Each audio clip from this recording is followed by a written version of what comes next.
Welcome into Off the Hook Sports. I am your host, Caleb Calhoun. I am so sorry for that late start. We had technical issues. Our previous stream did not go to YouTube. It was not going on YouTube. Major issue. We got things settled now. I am so sorry, everybody. I hope you guys didn't abandon me too soon. We got a lot to get to today. Obviously, the Vols have kicked off fall camp. Josh Heupel, Joey Halsey, and Tim Banks all spoke with the media yesterday. We're going to talk a little bit about what they said. We're going to obviously lead with the Boo Carter news. As Boo Carter is back on the team, we're going to talk about what that means for Tennessee. Also, the quarterback situation.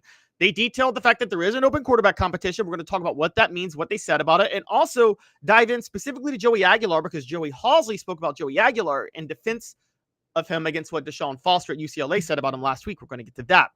Also, we're going to talk about Jermod McCoy and the fact that his injury status could be more of a concern than we even thought, despite him being on the Nagurski watch list. That's going to be an interesting topic. And we close with Arch Manning and Peyton Manning. The ties with those two seem a little bit more, a little bit deeper than we thought, based on what a lot of people are saying. There are some connections related to how Arch Manning could win the Heisman and how it's based on Peyton Manning, based on what an SEC network analyst has said.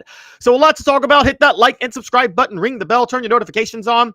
The show represented by Banks & Jones, Tennessee's trial attorney, play to win, why settle. Banks & Jones, led by T. Scott Jones, banksandjones.com. We are live from the Ted Russell Ford Lincoln studio. Ted Russell Ford Lincoln is your home for the finest vehicles in Knoxville, new and used, East Tennessee's largest Ford and Lincoln volume dealer. Let's get rolling with today's tough question, and it involves Boo Carter. Amidst all the rumors last week that Boo Carter had been separate from team meetings, not been showing up to all-season summer events with the rest of the team, got confronted by team leaders, and even ghosted his agent, many were wondering if he was going to be back with the team. However, Josh Heupel said on Tuesday in his press conference to kick off fall camp that Boo Carter will be part of the team. However, he also said there's things he needs to accomplish to get back on the field, indicating there was a problem. Here's the direct quote from Josh Heupel. Quote, "Boo is part of our team here. There's some things he's got to accomplish to get back on the field here. Don't have a timetable with that." Carter has toyed with Tennessee to a certain degree since really his recruitment when he visited Colorado after he was already committed to Tennessee. But Heupel added that there is a leadership council, a players' leadership council that basically will determine what Boo has to do to get back on the team. Dominic Bailey and Miles Kitselman have commented on the leadership council. Miles Kitselman called, there's other guys, I believe Jeremiah Thielander, Arian Carter, Jackson Moy.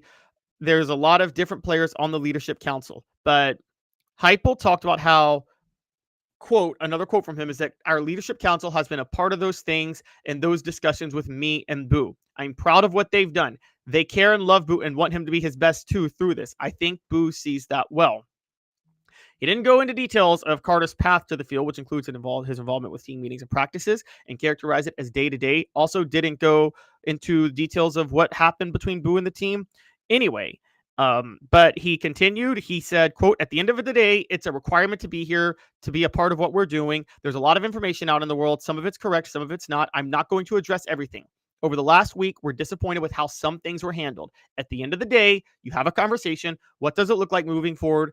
And that's all parties." That's our leadership council, Boo, and our staff. It's not about what yesterday was. It's about today, and we'll see as we continue to progress where that leads us. Now, a lot of this seemed to happen with Boo Carter. Basically, after getting his new agent, his agent kind of trying to string him along to go for more money elsewhere. I think that's what it seems like with Boo Carter. The new agent, who, as I've told you guys, was Ace Bailey's agent, also from Chattanooga, tried to strong arm his way away from getting drafted by Utah in the NBA. Got drafted by Utah anyway. This agent already has a track record of trying to strong arm a player away from a team and that player getting stuck with that team anyway. It sounded like Boo was trying to strong arm his way away from Tennessee and got stuck with Tennessee anyway after he got this new agent. So I think Boo Carter has picked a very bad agent. And I think that's where this all came from. But we don't know. We won't speculate. Here's the real question. Will Boo Carter's return and the nature of it and the relationship between him and the team cause chemistry issues for the Vols this year? And that is today's tough question. Today's tough question is brought to you by Banks & Jones, Tennessee's trial attorney. Play to win, why settle? Banks & Jones, led by T. Scott Jones, banksandjones.com. Today's tough question, and it is the poll question up right now. Will the nature of Boo Carter's return cause chemistry issues for the Vols? I say no. And here's why I say no. Typically, these type of things do cause chemistry issues for teams. They cause chemistry issues if the coach is undercutting the team in some way, i.e. the team supports the player, the coach is coming down on him and the team doesn't like it, or they feel like the coach is too fair to the player and the team wants that player to be held accountable. My understanding with Boo Carter is that Josh Heupel leaned on the players and what they wanted. And it sounds like the players, particularly the leadership council, was willing to let him back on, but wants him to go through certain things before they accept him fully back into the fold. This is the type of team chemistry you actually want. You'll have some problems in your locker room, but you want the team chemistry where not just the coach is setting the standard, but players are setting the standard, and players that could be problems or have chemistry issues will gravitate and get back in line for players that are setting the standard. I've always talked about this story. Just to give you an example, let's talk about the NFL. Guys like Peyton Manning. Now, there was never Terrell Owens who went to play for Peyton Manning, but had T.O. gone to the Colts and Peyton Manning was there, does anybody think T.O. would have been an issue? No, because Peyton Manning, as the leader who set the standard for everybody, would have made him get in line. We saw that with Randy Moss and Tom Brady. Randy Moss had some issues when he was with the Raiders. He goes to New England and is a model citizen because Tom Brady is there, and Tom Brady and Bill Belichick and Tom Brady's leadership, just the nature of it gets him in line. When you have players that are leaders, that addresses the chemistry issues that may be there, and it gives the coach more credibility when he tries to set a standard. And that's why I believe, no, it will not cause chemistry issues. Again, today's tough question brought to you by Banks & Jones, Tennessee's trial attorney. Play to win, why settle? Banks & Jones, led by T. Scott Jones, banksandjones.com. Why Banks & Jones? Well, it's because they're Tennessee's trial attorney. You can play to win with Banks & Jones because they'll go to trial. You've heard of other lawyers. They say they'll go to trial and fight for you. They won't. They just want to settle. That's the easiest way out. Well, that's not Banks & Jones, led by T. Scott Jones. They won't settle. They'll go to trial for you. Tennessee's trial attorney. They play to win. Truly, Tennessee's trial attorney when it comes to criminal defense or personal injury. Why settle? It's Banks & Jones. T. Scott Jones. banksandjones.com. The poll question up: will the nature of Boo Carter's return cause chemistry issues for the Vols? 40% of you say yes, 60% of you say no. I'm with the 60% of you on the saying no. I want to go to the message board real quick. Derek Owen says Mike Matthews nor Boo Carter will be here next year. Mark it down. That's interesting. General Ursus says, I think Boo's biggest problem is he's got the big head. Fans have been making out to be the quality star player without having proven it on the field. Possible, General Ursus. I think he thought a little bit higher of his value. And I think with the way the players, not the coach, but with the way the players stood up to him, though, that humbled him. And I think that's a big deal. David Speeds says, in life, especially in sports, you can treat people fairly, but unfortunately just not equally. I agree, David. That's a very good point. I wanted to get to something where Rhonda Leverett says, I'm hoping it'll be like the Juwan Jennings situation. Sometimes we have to go through some things to mature. I agree, Rhonda, that you have to go through some things to mature, and maybe Boo will and become a great leader. Where I disagree is that this compares to Juwan Jennings, because I fully sided with Juwan Jennings when he was dismissed by Brady Hoke in 2017. He called the coaching staff liars, the Butch Jones coaching staff. That coaching staff was lying. Butch Jones was a liar. Brady Hoke was a liar after filling in. Everybody involved in that was a liar. And I loved that Philip Fulmer and Jeremy Pruitt, when they took over, whatever you think about Jeremy Pruitt, letting Juwan Jennings back on the team was a huge, big deal. And I think that stands out. Derek says a lot of senior leadership left, hence player behavior, actions, and others in the locker room are in a power struggle for who will be the leaders on this team. True, Derek, but I think you're seeing some people notice that void and they're really stepping up, and we got to give them credit. You actually have, this team is relatively young, definitely young on offense. And you're seeing underclassmen really step up. That's why Arian Carter was at SEC media days. As a junior, because you're seeing a lot of leaders now really step up, and you're seeing the chemistry really develop that I think brought them together because of the Nico Iamaleava thing. I think that changed everything. I'm not so sure how much Heupel has a hand on the situation, but I do think that Nico Iamaleava leaving changed a lot of stuff. And so we're going to have to see how that plays out. But I think Boo Carter as a whole, while this could cause chemistry issues elsewhere, particularly letting him back on the team, the fact that the leadership council was behind this decision and is making the demands, I think will help the team as a whole. For those who don't remember, let's talk about the whole Boo Carter saga, because this has been a saga since he's been at Tennessee. Boo Carter committed in 2023. Colorado has that fast start in 2023 under Deion Sanders. They're recruiting highly. The rumors are the whole season Boo Carter is going to flip to Colorado. That December, Tennessee loses out on a 5-star offensive lineman to Colorado. Boo Carter was seen visiting Colorado, tweeting about that lineman, Jordan Seaton, by the way, committing to Colorado, and seen with him. And all the narratives and all the reports get out that Boo Carter is going to flip to Colorado. Dave and I stood here on this show and said, amidst all those reports, it's not happening. We had spoken to a Times Free press reporter. We kind of had a bit of insight into the Carter situation. He was not going to flip to Colorado. We said it. Every Colorado fan got on our message boards and said we were crazy. We got proven right. He plays for Tennessee in 2024 and makes an impact as a true freshman.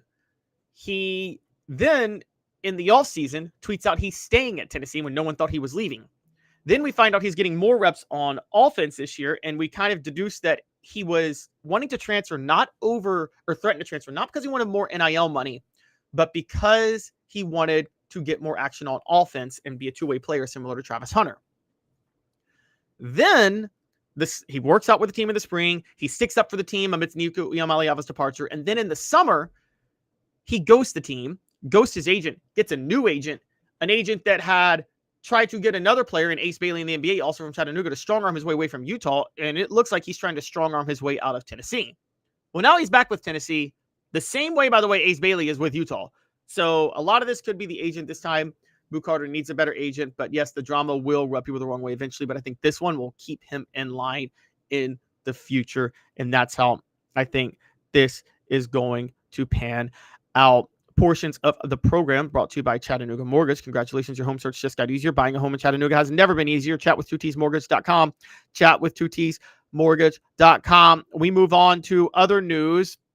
We'll get to the quarterback race in the second block, but we first get to Jermod McCoy news, because I'm going to play a little hot or cold on Jermod McCoy and his health, as we've done before, but more news came about this yesterday, and I don't think it's good news for Tennessee. Jermod McCoy is still banged up from his ACL tear back in January in the offseason. He was Tennessee's number one quarterback last year. He was an All-American. He's a PFF top 50 player by all metrics, is Tennessee's most valuable player. Him being the starting lockdown cornerback after transferring from Oregon State last year had a huge role in Tennessee's defense dramatically improving and all of a sudden being the heart and soul on this team. However, Josh Heupel talked to the media on Tuesday, as did Tim Banks, and it comes across that Josh Heupel doesn't think Boo Carter, based on what Josh Heupel said, it doesn't look like Jermod McCoy is in the best shape to return early. So this is Hot or Cold, brought to you by City Heating and Air Conditioning. 50 years in East Tennessee. Integrity matters. City Heating and Air. cityheatandair.com. Jermod McCoy news, based on what happened. Heupel says there is no timetable for his return. Heupel says there's a lot of things he has to do to get back, and it's a process. He tried to sound encouraging, but putting out this with that fact, will he be ready to go in September? Am I hot or cold on that? I'm cold on that. He's not going to be ready to go in September.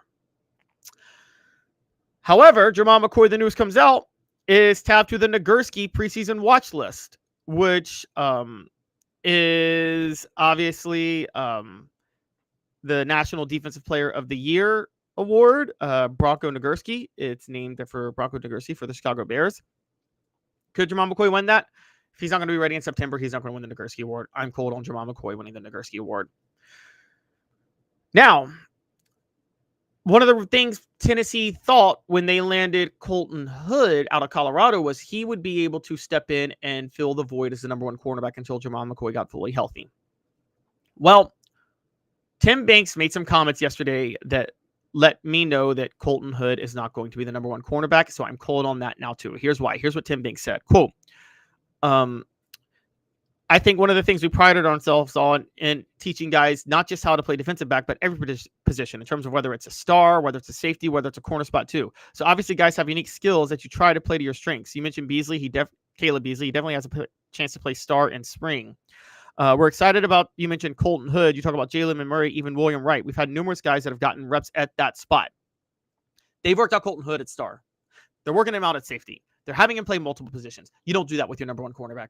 You don't. They're trying to see where Colton Hood can fit in. This is a depth position. They don't have a number one cornerback. That's very clear based on what Tim Banks said with Colton Hood. So I'm now cold on Colton Hood being the number one cornerback on this roster. Again, hot or cold brought to you by City Heating and Air. 50 years in East Tennessee. Integrity matters. cityheatandair.com. Hi, Mike Davis here with City Heating and Air, reminding you to always dare to compare. Our team provides quality local heating and air service, installation, and maintenance across East Tennessee. We use only the best equipment like American Standard heating and air conditioning for your residential, new construction, or commercial needs. Honesty, dependability, and customer satisfaction have been the cornerstones of our business since 1961. City Heat and Air. Dare to compare. All right, back to hot or cold. We now move on to the growth of Tennessee defensive back Ricky Gibson III. And will Ricky Gibson III be the number one cornerback?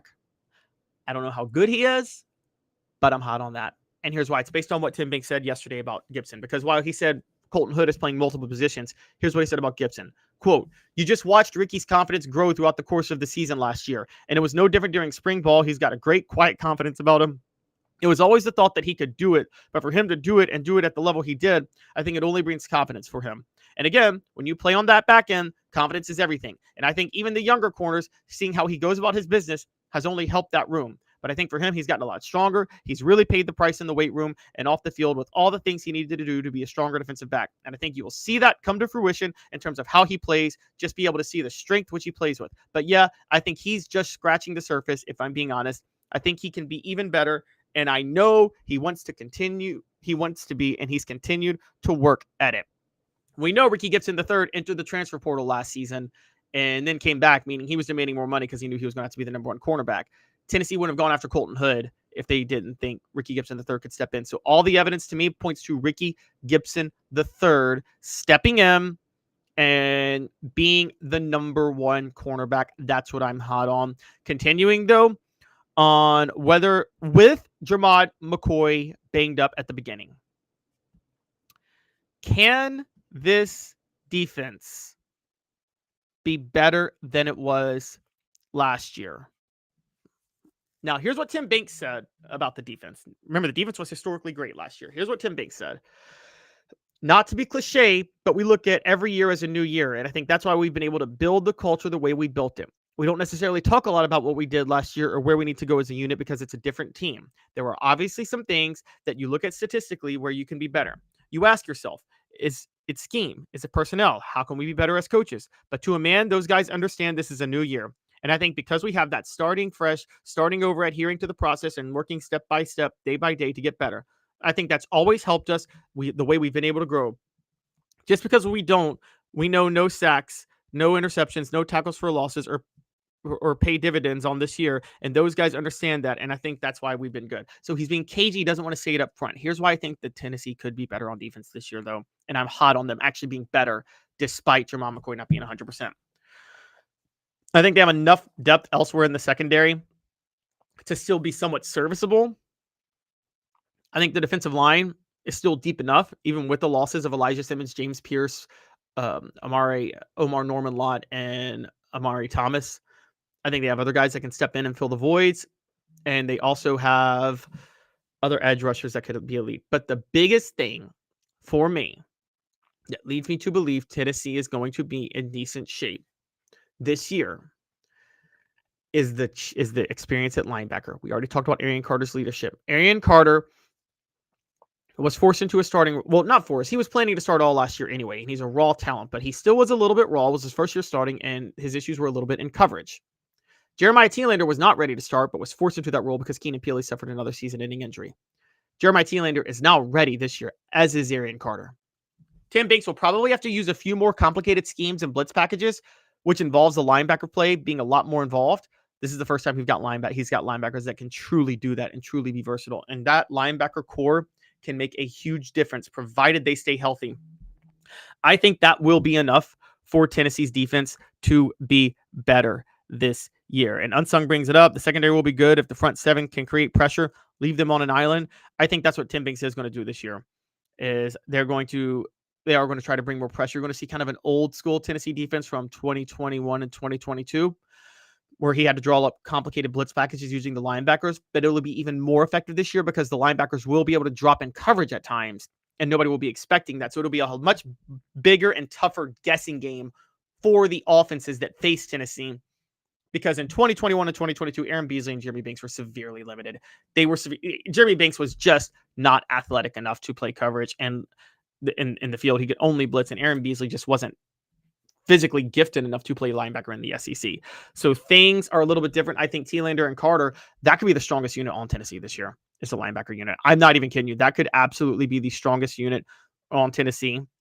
And when your linebacker unit is that strong, they're your quarterbacks, it can kind of outweigh some of your other issues because you can use them wherever they're needed most in different complicated schemes. So watch out for that. Portions of the program are brought to you by Hemp House, the premier hemp dispensary online with a wide variety, great selection, and strict standards. HempHouseChatWith2Ts.com. HempHouseChatWith2Ts.com. Use the promo code HOOKED for 10% off. When we come back, we will discuss Tennessee's quarterback situation and things going on with that. Stick with us 2 minutes off the Hook Sports. Why Banks & Jones? Well, it's because they're Tennessee's trial attorney. You can play to win with Banks & Jones because they'll go to trial. You've heard of other lawyers. They say they'll go to trial and fight for you. They won't. They just want to settle. That's the easiest way out. Well, that's not Banks & Jones, led by T. Scott Jones. They won't settle. They'll go to trial for you. Tennessee's trial attorney. They play to win. Truly, Tennessee's trial attorney when it comes to criminal defense or personal injury. Why settle? It's Banks & Jones. T. Scott Jones. BanksandJones.com. Hello, ma'am. Here to look at that plumbing problem? Oh boy. Yep, you're gonna need a whole new sink. If this toilet is no good, you're gonna need a new one ASAP. You are not gonna believe this. You're all out of milk. Have you heard about our service plan? I need to call Scott's. Scott's Plumbing, your trusted neighborhood plumber since 1977. Community banking is about location and much more. It's about family. We reside in your community. We are a part of your community. At Commercial Bank, our commitment extends beyond the walls of our branches. It's displayed each day in the opportunities we provide, the money we give back, and the time we commit, all to help improve the lives of the people, families, and businesses that make our communities great. Commercial Bank, life made better. Hi, Mike Davis here with City Heating and Air, reminding you to always dare to compare. Our team provides quality local heating and air service, installation, and maintenance across East Tennessee. We use only the best equipment like American Standard heating and air conditioning for your residential, new construction, or commercial needs. Honesty, dependability, and customer satisfaction have been the cornerstones of our business since 1961. City Heat and Air. Dare to compare. Are you ready to get strong? At NFC, we offer top-notch weight training and functional fitness, so you can build strength and improve your performance. Join today at NFC1.com or stop by any one of our 7 East Tennessee locations. Welcome back to Off the Hook Sports. Caleb Calhoun here. We've got more to get to, and it involves the Tennessee quarterback race. Let's play a little 4 Downs, brought to you by Ted Russell Ford Lincoln. Ted Russell Ford Lincoln is your home for the finest vehicles in Knoxville, new and used. East Tennessee's largest Ford and Lincoln volume dealer. Josh Heupel and Joey Halzle spoke about the quarterback race yesterday, And they said a few intriguing things, and we're going to get to all of them. But it does raise some eyebrows, some things that were said about the quarterback race. And so it's clearly an open competition. Joey Aguilar, by most people's standards, is the favorite to win the job. Jake Merklinger, at the same time, could win it. And after Merklinger, George McIntyre is probably the least likely to win it. So, but George McIntyre has the most raw talent. So Josh Heupel talked about what the expectations are at his fall camp opening press conference Tuesday regarding the quarterbacks. And we're going to play a little 4 downs. Obviously, I don't have the board, so Cooper Mays asks you to hit like and subscribe, because Cooper Mays always brings us 4 downs along with Titles Forward. And so first, Cooper Mays asks you to hit like and subscribe. And first down is this. Heupel said that he wants the quarterback race to be determined sooner rather than later. Now, Heupel said there's no timetable on the quarterback process, to be fair. But he said he wants it sooner rather than later. His exact quote was, that gives him why he wants it sooner rather than later. Quote, that gives him more time to build continuity, whatever it might be. But at the end of the day, I think it's really important for me, say at media days, that like somebody's got to go earn it, and it's not one throw, it's not in one day. It's the consistency of who you are, the growth of who you are, and how you continue to grow from practice to practice. And I think it's important the staff sees, but most importantly, I think your players see that as well. Now, that specifically helps Jake Merklinger. Jake Merklinger was beating George McIntyre in spring ball, was the second team guy, had more experience with the first teamers. And Joey Aguilar has never worked with this team. So if you're going to determine a starting quarterback, and if you're going to try to do it early in fall camp so you can get things rolling, regardless of whether or not you announce it, Jake Merklinger has an inside track to win that job, which is going to be a huge advantage for him and the Vols. That was first down from Coop. Coop was bringing you first down on that. Now, Cooper Mays brings you second down. And this comes from specifically Joey Halzle, interestingly enough, who was talking about the situation on Tuesday as well. And he said that and this is a big one now, that there will not be a 2-quarterback race, which is intriguing. He said, Halzle about the quarterback competition said, quote, it's not just about who throws the ball furthest or hardest. It's about who can operate the offense that we take on the field and gives us a chance to win, whether that's carrying, well, and we'll get to that too. Also, that's another down. But Halzle said you don't want a quarterback race. And his specific, a 2-quarterback system is what I meant. Halzle said you don't want to play 2 quarterbacks during the season or into the season, which is kind of an interesting thing that he said. And that kind of really stands out because it's not like Josh Heupel has been above making a switch during the year. Here's what he said about playing 2 quarterbacks. I think whenever you're going through a quarterback competition, the first thing is the team, the full team, but mostly the offensive unit to understand that this is a true competition and whoever steps on the field with them will have earned the job. So that's why you never heard Coach Heupel or myself saying by this date we'll announce a guy. Somebody's got to take it. Somebody's got to step up and prove it. And there's multiple ways to do that. Obviously, as soon as you can get your guy and let your guy start rallying behind one person and understanding their skill set and tailoring the offense to them, the better. But we can't be in a rush to do that because if it doesn't present itself organically, then you're just going to be trying to put a square peg in a round hole. But he did say no on if he played 2 quarterbacks during the season. So all that is to say that Tennessee will have a starting quarterback. That doesn't mean they're beyond switching during the season at some point if there's an injury. Heupel already did that with Joe Milton and Hendon Hooker back in 2021. But it is revealing that he's not planning to play 2 quarterbacks during the season at any time. So that's a big deal. Now, Tennessee center Cooper Mays comes in and brings you third down. And this is going to help Aguilar, which is the communication side of playing quarterback. And Heupel and Halzle both emphasize that. Here's what Heupel said. Quote, the communication side of it impacts it a great deal. When they get back in the summer, they understood this isn't something that's going to be decided in June. It's not going to be decided in July.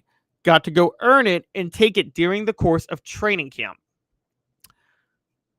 That was about who wins over the players more, honestly. And I'm going to tell you guys, I think that Joey Aguilar has the advantage on that because I think Joey Aguilar has won over many of the players based on what was said about him at SEC Media Days and things that he has done. I think Joey Aguilar has won over the players already. And crazy enough, I think he stands to benefit if they focus on the communication side of things. So that's where Joey Aguilar has the advantage, even though he's newer to the team. I think the veteran leadership and the fact that the players really feel that Joey Aguilar was wronged by UCLA and Deshaun Foster and are upset with Nico Iamaleava and the whole Joey Aguilar trade. I think they would love to play hard for Joey Aguilar in his final year starting to help him prove a point. Hot or cold, 4 downs brought to you by Ted Russell Ford Lincoln Studio. Ted Russell Ford Lincoln, your home for the finest vehicles in Knoxville, new and used, East Tennessee's largest Ford and Lincoln volume dealer. A beacon of hope in a world of high prices. Look to the skies, Knoxville. Super savings is here. Ted Russell Ford is East Tennessee's #1 volume Ford dealer. Employee pricing is here. You pay what we pay on all new Ford models. Come see the super dealer today at either Ted Russell Ford location, Parkside Drive, or Kingston Pike. All SEC Center, Cooper Mays here. 4th down. How'd that sound? Did I do it right, guys? Okay, so from 4th down from Cooper Mays is this. Is there really a quarterback race? So we have heard some people recently, in particular Ollie Lane, say that Joe Milton did indeed outperform Hendon Hooker in practice in 2021. But it was close. But I've heard other people say that Hendon Hooker was the better quarterback, and Hendon Hooker had a more proven track record of production before those two on the field. Is Josh Heupel really going to give another guy a true chance to start? Or does he already have his starter named and he's going to just make him win it? I think there's not really a quarterback race and Josh Heupel's going all in on Joey Aguilar. Let me explain. Josh Heupel brought in Jake Merklinger to be able to step in and be the backup in case Nico Iamaleava got hurt last year or this year, particularly this year because Merklinger redshirted last year. And in case George McIntyre didn't work out, and in case Faison Brandon, he was going to give Merklinger a fair chance to win the job. What he didn't want to do, though, and what he doesn't want to do, is see Merklinger win the job this year when George McIntyre is behind him by 1 year, and Faison Brandon's behind McIntyre by 1 year, and he believes that McIntyre and Brandon could both be better than Merklinger. Because if Merklinger wins the job, you can't then in the offseason take the job away from him and give it to McIntyre or Brandon. You just can't. So I think Heupel genuinely doesn't want Merklinger to win the job. Hence the reason he brought in Joey Aguilar. But McIntyre's not ready for the job. So I think Josh Heupel's going to do everything in his power to make sure Joey Aguilar gets the job. I know that's a hot take, but I think Josh Heupel is going to do everything he can to make sure Aguilar wins the job. And honestly, that's just how he operates. So we're going to have to see what happens there. So again, portions of the program. Well, first, please hit that like and subscribe button. Portions of the program brought to you by HoundDogs of Knoxville. Champions look good in orange. HDKnoxville.com. HDKnoxville.com. We continue our quarterback coverage with a story involving Joey Halsey and Deshaun Foster related to the athletic story that Bruce Feldman wrote last week about Nico Iamaleava was transferred to UCLA and how that was handled with Joey Aguilar and Deshaun Foster and all that. And that is this.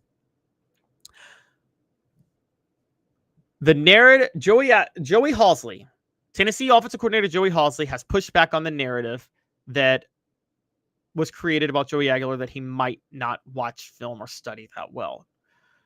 Last week, in Bruce Feldman's article about The Athletic involving Nico Iamaleava and the whole trade that happened with UCLA and how Aguilar felt about it, Feldman wrote that, quote, remember, Aguilar transferred to UCLA from Appalachian State where he started last year. And Feldman wrote, quote, UCLA had brought in Appalachian State transfer quarterback Joey Aguilar last winter in hopes he could spark the offense. But halfway through spring, Foster wasn't sold on his quarterback's connections to the receivers and his film study habits. That always seemed like a low blow to me because I felt like Deshaun Foster had somewhat lost the team and credibility by having this guy work out all through the spring and then bringing in Nico Iamaleava, and it sounds like you weren't going to have a fair competition. You were going to make Nico Iamaleava your starter no matter what, the same way Ed Orgeron named Brent Schaefer his starter no matter what back in 2006 at Ole Miss. And it seemed like a low blow. Well, Halsley has responded and has said something different. He said, quote, Joey's been high end at that since he's gotten here, ever since he got here in late May. He didn't start by starting where everyone else was. He went back and did every single spring install that our entire team went through. He did that on his own in about 4 days, embraced it really well, and went out and walked through it all on the field at a high level. He's been going through summer ball the same exact way. So there hasn't been any fall off there. Now, I'm going to say this, and it's going to be Bank on It. Brought to you by Commercial Bank, member FDIC, life made better. Whoever leaked that that feeling about Deshaun Foster to Bruce Feldman in The Athletic, and I don't question Bruce Feldman's reporting, but that leak is a flat-out lie. That leak is a flat-out lie in an attempt to save face over what happened with the Nico Iamaleava, Joey Aguilar trade. And it came way too late, and it's a low blow. It's a sick, twisted low blow for a college kid, and it's more proof that Foster is way in over his head as head coach at UCLA. I've been standing by that for a while. I continue to stand by that. Foster is way in over his head at UCLA, and what he said with regards to, or what was leaked about his feelings with regards to Aguilar months later after all this happened, similar to how Nico Iamaleava was lying months later about why he transferred, is proof that he tried to cast an unfair aspersion on Joey Aguilar, and that's Bank on It, brought to you by Commercial Bank, member FDIC, life made better. Commercial Bank is your neighborhood bank. What makes us different from other banks? We understand that every customer has unique opportunities, challenges, and financial concerns. We don't expect you to fit into the same box as the next person or business. Whether it's purchasing a home, saving for your child's future, or planning for your next vacation, we're with you every step of the way to navigate life's big decisions. Commercial Bank. Life made better. Now, here's another reason I believe Deshaun Foster is facilitating a flat-out lie about Aguilar. And it's based on what I covered at SEC Media Days. Joey Aguilar has been getting a ton of praise from the team for his performance. And what I mean by his performance, I mean the way he's been winning them over. Joey Aguilar literally immediately won over the leadership players, Arian Carter, Miles Kittelman. They talked about it. They talked about it at SEC Media Days, okay?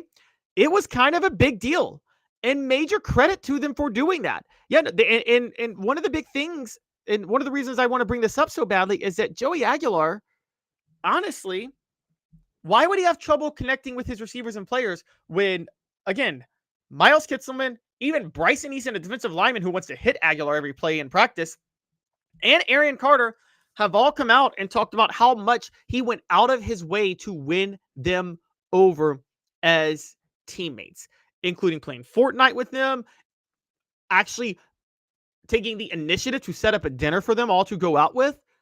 What Joey Halsley now is saying, him studying the offenses way back in May.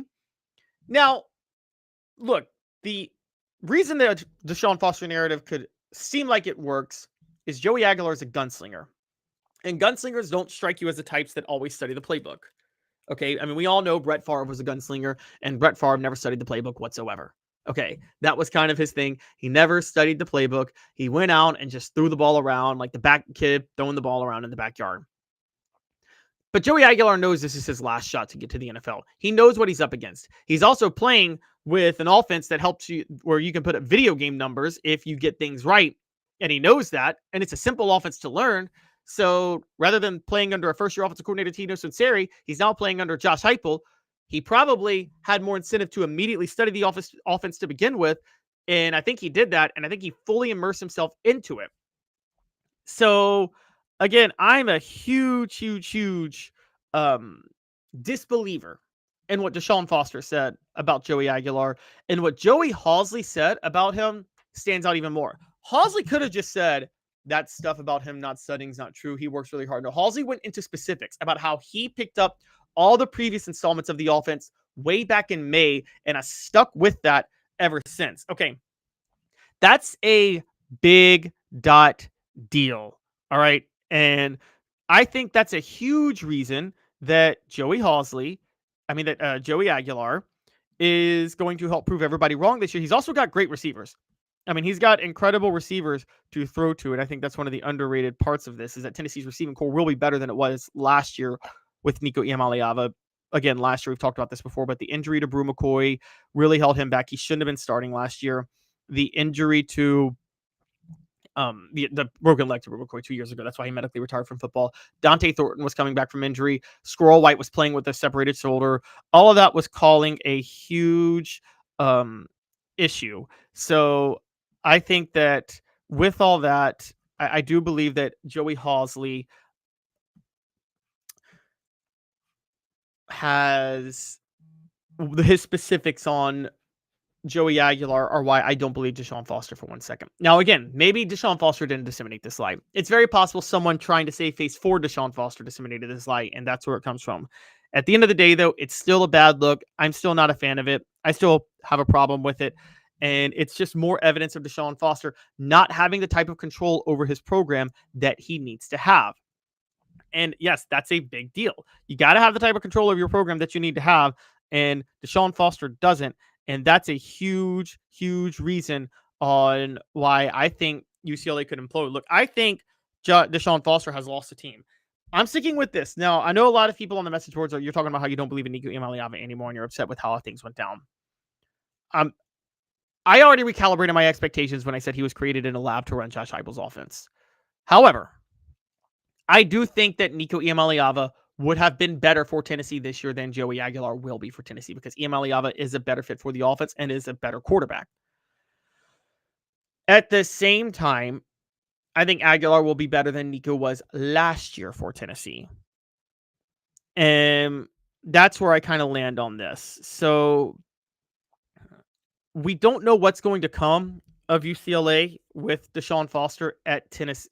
With Deshaun Foster coaching there, the guy was in over his head. He was totally in over his head last year. I mean, did y'all see the Big Ten Media Days last year event where he shows and he goes, "Oh, I'm Deshaun Foster. Well, I'm UCLA. I'm the coach at UCLA.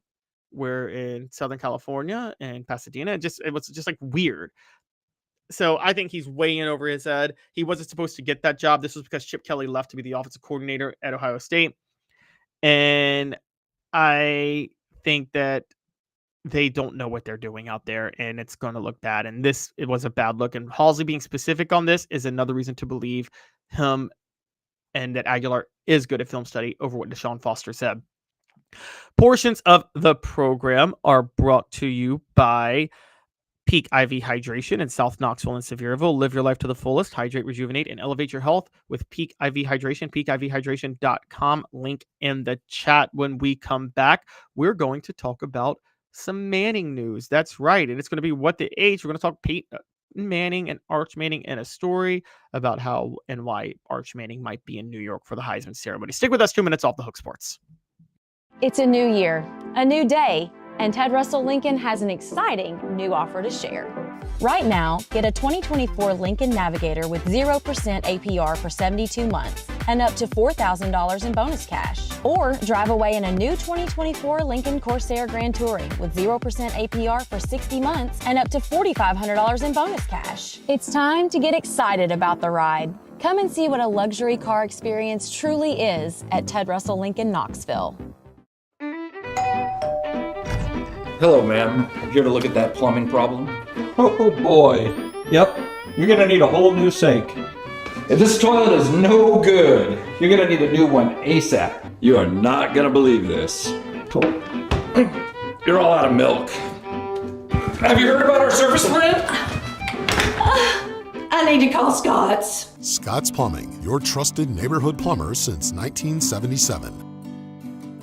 Having been in the jewelry industry for a long time in the Knoxville community, I saw a need for a jeweler, a real jeweler. Our ability to do these designs has really been based on the customers bringing new things in and challenging us as a store. Our goal is not to tell anybody what they want. Our goal is to listen to what they want and then help them get there. Schedule your consultation today to get your special someone the perfect custom gift just in time for the holidays.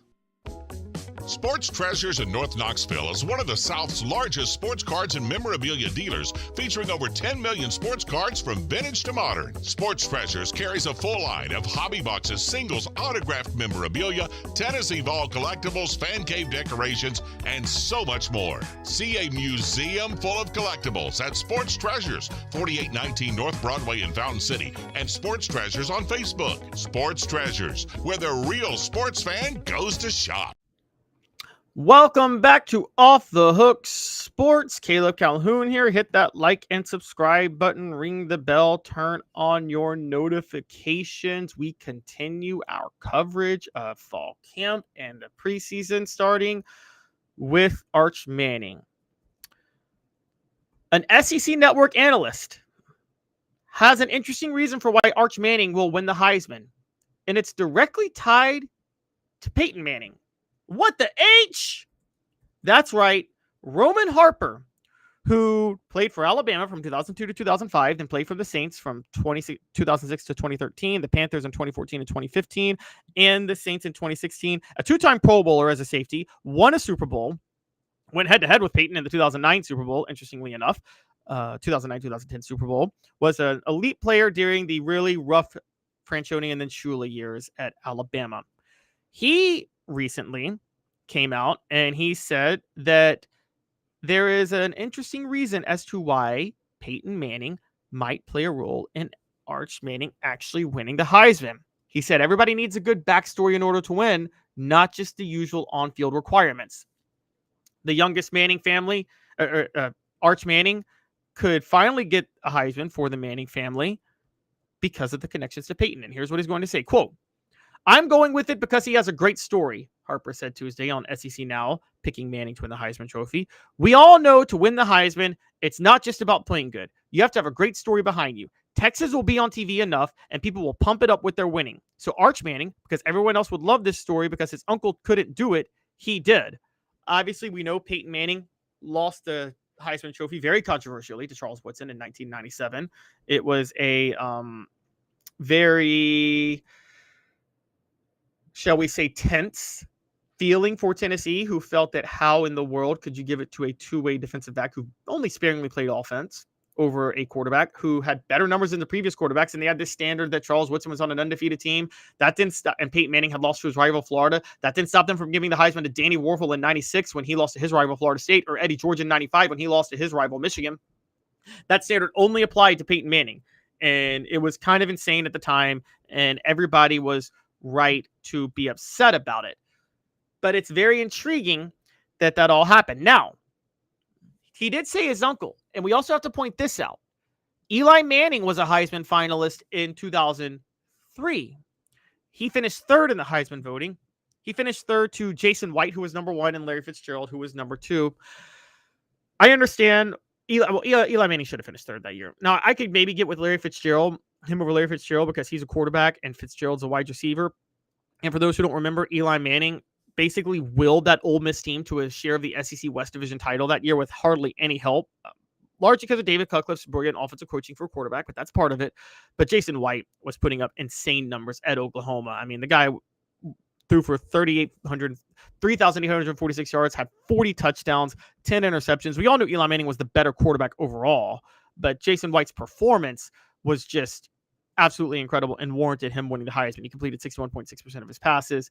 He had averaged 8.5 yards attempt. That was when Oklahoma was looking like the best team in the nation for years at a time, until they faced Kansas State in the Big 12 title game and lost in a 35-7 blowout.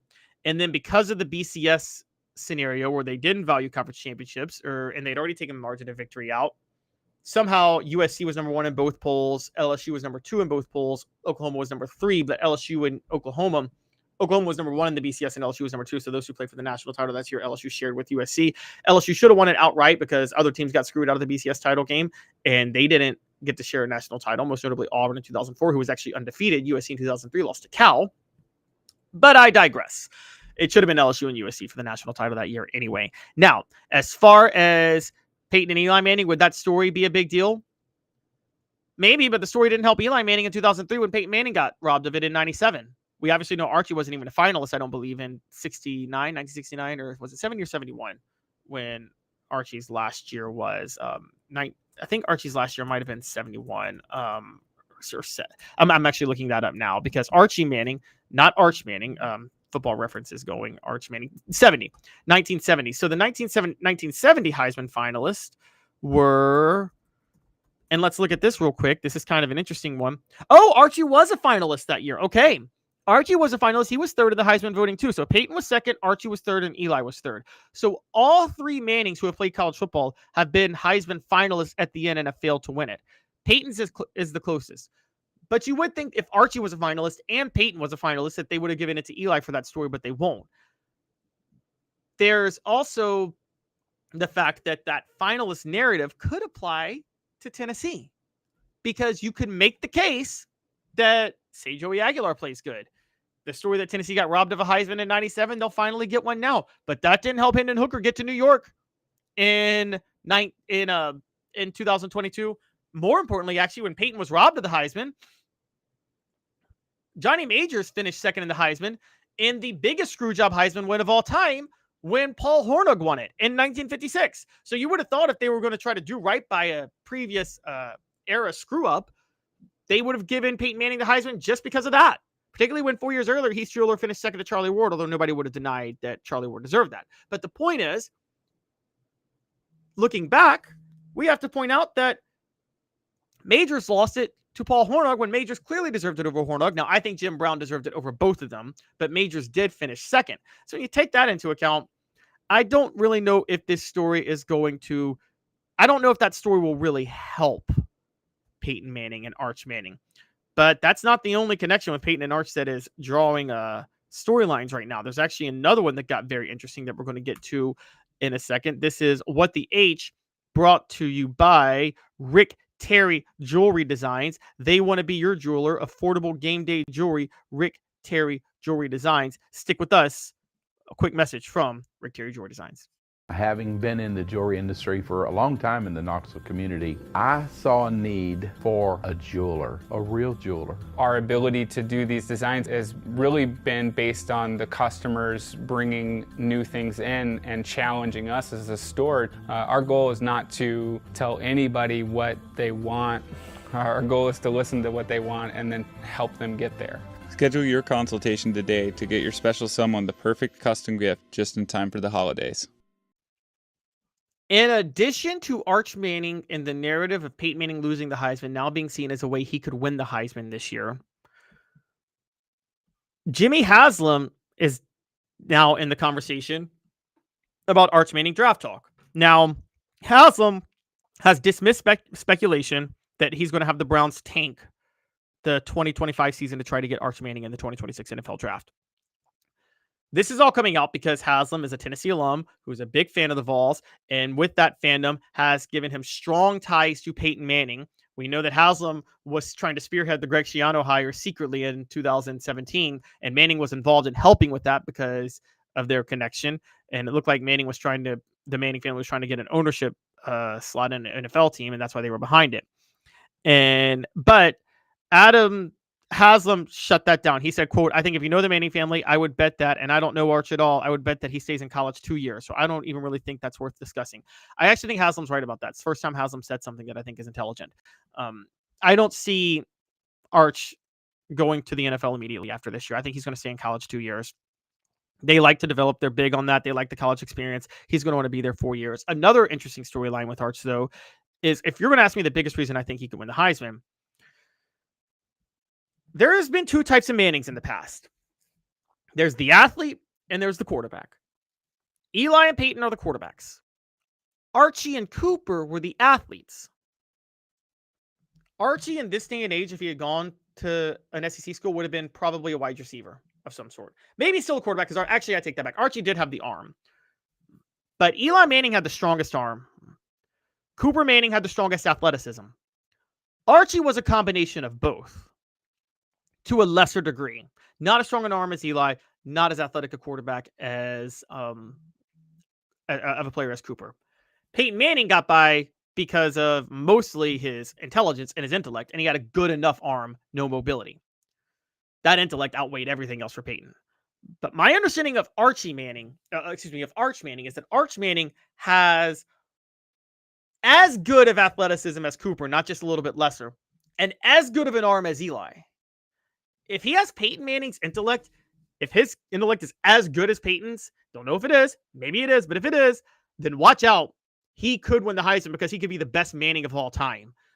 Speaking with all this news, for those who don't know, Peyton Manning has enrolled his son, Marshall, at Baylor School in Chattanooga. Very interesting, very connected to Tennessee. Is Marshall going to go to Tennessee? We don't know, but we're going to see how this all plays out. Things are getting really interesting with the Manning family, and I think Arch Manning starting this year is going to be a lot of fun to watch. Portions of the program are brought to you by the UPS Store Hardin Valley, helping individuals and small businesses, wide range of products and services, locally owned and operated, 10629 Hardin Valley Road. When we come back, we got this day in Tennessee history and the stat of the day. Stick with us. 2 minutes off the hook. Sports. A beacon of hope in a world of high prices. Look to the skies, Knoxville. Super Savings is here. Ted Russell Ford is East Tennessee's #1 volume Ford dealer. Employee pricing is here. You pay what we pay on all new Ford models. Come see the super dealer today at either Ted Russell Ford location, Parkside Drive, or Kingston Pike.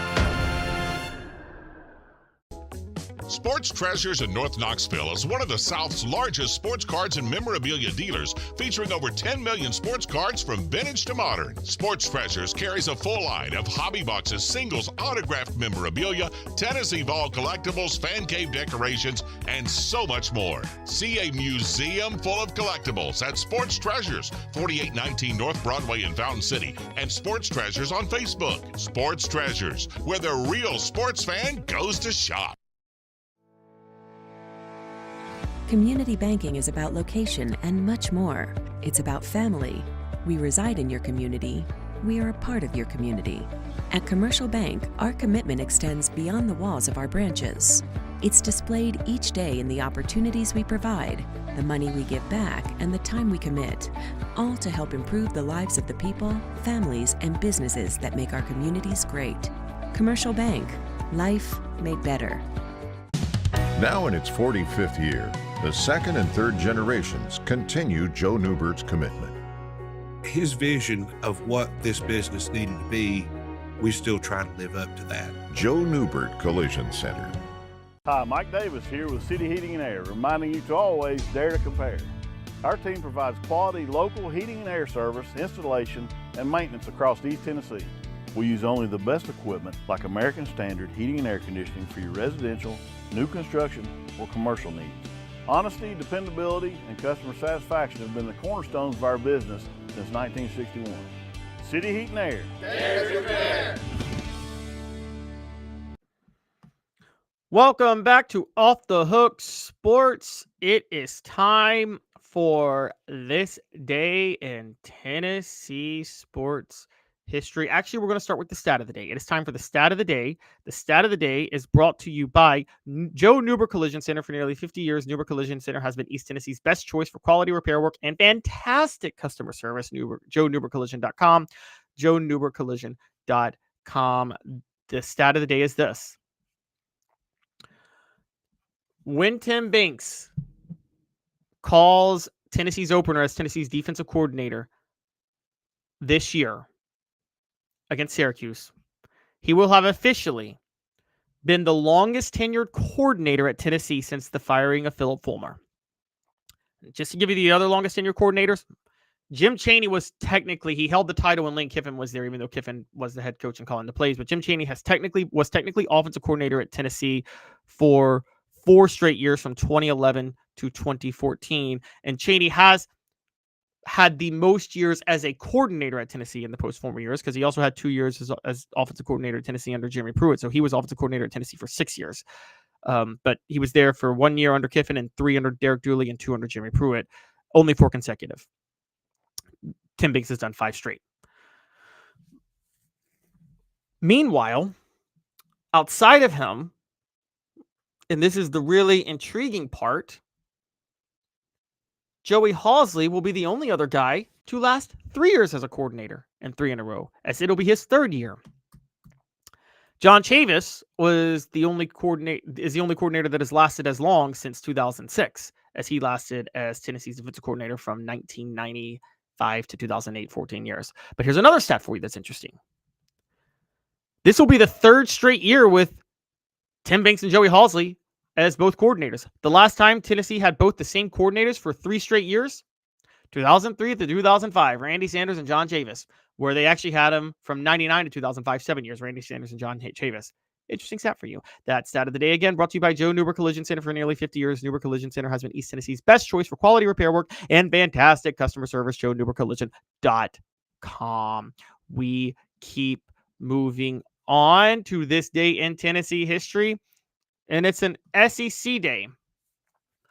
On this day 5 years ago, in a miserable time in our country's history during COVID, the SEC announced a conference-only schedule for the 2020 season, in which there would be a 10-game conference slate for every team. Tennessee was part of that. They went 3-7 that year under Jeremy Pruitt, and then Pruitt got fired. That happened 5 years ago today. Stat of the day is brought to you by Sports Treasures, carrying over 5 million sports treasures and so much more. Follow on Facebook for the best sports memorabilia, daily updates. This day in Tennessee history, brought to you by Sports Treasures, carrying over 5 million sports treasures and so much more. Follow on Facebook for the best sports memorabilia, daily updates, facebook.com/sports treasures TN. That was this day in Tennessee sports history. Sports Treasures in North Knoxville is one of the South's largest sports cards and memorabilia dealers, featuring over 10 million sports cards from vintage to modern. Sports Treasures carries a full line of hobby boxes, singles, autographed memorabilia, Tennessee Vols collectibles, fan cave decorations, and so much more. See a museum full of collectibles at Sports Treasures, 4819 North Broadway in Fountain City, and Sports Treasures on Facebook. Sports Treasures, where the real sports fan goes to shop. The show represented by Banks & Jones, Tennessee's trial attorney. Play to win. Why settle? Banks & Jones, led by T. Scott Jones, banksandjones.com. We broadcast weekdays, every weekday at 10 a.m., live from the Ted Russell Ford Lincoln studio. Ted Russell Ford Lincoln is your home for the finest vehicles in Knoxville, new and used, East Tennessee's largest Ford and Lincoln volume dealer. Hit that like and subscribe button, ring the bell, turn your notifications on, tell a friend. Again, we will be back on Thursday at 10 a.m. Eastern with Caleb Calhoun. You guys have a great rest of your day. This has been a presentation of